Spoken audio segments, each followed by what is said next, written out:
let's talk about a band that has somehow lived more lives than most. A band that didn't just break the rules of the music industry, they rewrote them, then completely tore up their own rulebook again and again and again. This is the story of Arctic Monkeys and what you could call their permanent revolution. Okay, so take a look at this. On the left, you've got 2006. Just four lads from Sheffield in tracksuits, absolutely buzzing with raw energy and these nervy guitar riffs. Then look to the right, 2022. Suddenly, it's these suave, mysterious figures who look like they're about to craft some kind of grand cinematic soundscape. It's hard to wrap your head around, but believe it or not, this is the exact same band. So how on earth does that happen? That's really the big question we're digging into here. How does a band go from the sticky floors of a pub in Sheffield to building these intricate, almost otherworldly soundscapes in their music? Well, it's a story of deliberate and pretty radical evolution. To really get where they ended up, we've got to go right back to the beginning. Because their start, well, it wasn't just about a new sound. It was about a completely new way for a band to find its audience, basically by going around the entire music industry. You see, the band themselves didn't have some genius digital strategy. Nope, they were just writing tunes and playing gigs. It was actually their fans who took the free demo CDs they handed out, burned them, and started uploading them to file-sharing sites and, of course, MySpace. This created a massive, totally organic following before any record label or magazine even had a clue who they were. So when that debut album finally dropped in 2006, wow, that fan-led hype just exploded. It sold over 360,000 copies in a single week. And that wasn't just a big number, it was a record. It became the fastest-selling debut album in British history at the time. The fan revolution had officially taken over.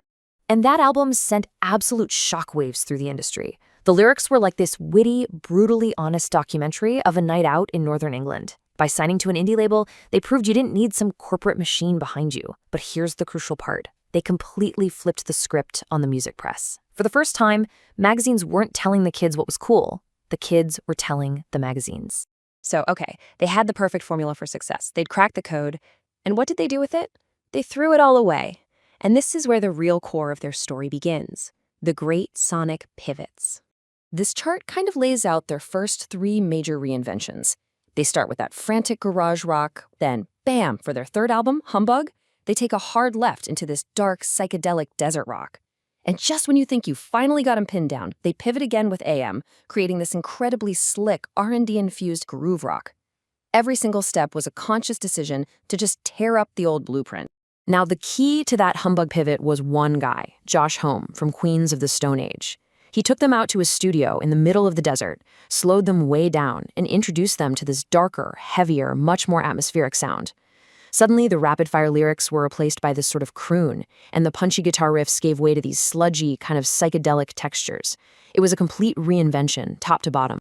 After all that darkness in the desert, their next big move was back into the city lights, and that resulted in the absolute masterpiece of fusion, M. And this quote from Alex Turner just captures it perfectly. They took that heavy 70s rock foundation, that's your Ike Turner part, and then they laid it right on top of these minimalist, hypnotic hip-hop rhythms, like something from Dr. Dre. It was a combination that, seriously, nobody saw coming, and it was just irresistible. The result was, well, global domination. AM didn't just top the charts in the UK.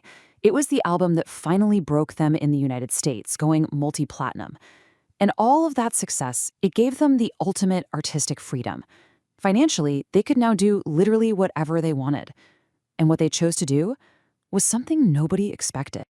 That success paved the way for their most radical, most out-there transformation yet. They had officially become the world's biggest guitar band. So naturally, the next logical step was to get rid of the guitars. Right after the massive, global success of AM, the band just went quiet for 5 years. The songwriter Alex Turner was apparently really struggling with writer's block. I mean, how do you even follow up a perfect rock record? Turns out, the answer is, you don't even try. The answer came from a surprisingly simple gift, a Steinway Vertigrand piano for his 30th birthday.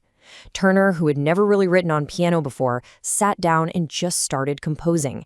And that one single instrument became the entire foundation for their next two albums and a complete sonic departure.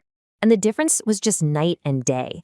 Gone were the heavy grooves and the big guitars of AM. They were replaced by piano, orchestral strings, and vintage synths. The genre shifted from rock to something way more complex, a kind of cinematic Baroque pop.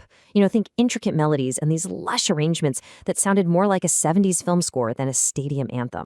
This whole shift culminated in the 2018 album Tranquility Base Hotel and Casino. And this wasn't just a collection of songs. It was a full-on concept album set in a luxury resort on the moon. It was dense, it was strange, and it completely divided their audience. But it was also such a bold statement. It was them saying, we're following our artistic muse no matter how weird it gets. So, okay, what's the big takeaway from all this? I think it's more than just a band changing its sound. It's really a philosophy. It's their unique formula for artistic survival and, well, for longevity. It seems like their secret formula is kind of simple, if a little insane. Achieve massive success, and then immediately run in the complete opposite direction. Reject what's expected, reject what's safe. It's a strategy of just constant, restless innovation. Most bands find a winning formula and they stick with it for dear life. Arctic Monkeys find a winning formula and see it as a creative dead end.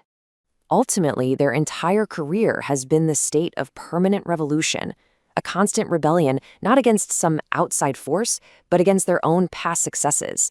They just refuse to be a nostalgia act, always pushing their own trophies out of the way just to clear a new path for themselves. Which kind of leaves us with one last thought. In an era where every artist is encouraged to find their brand, find their lane, a consistent vibe, maybe the most powerful artistic statement you can make is to have no fixed identity at all. Is constantly changing the ultimate form of creative freedom? The career of Arctic Monkeys suggests it just might be.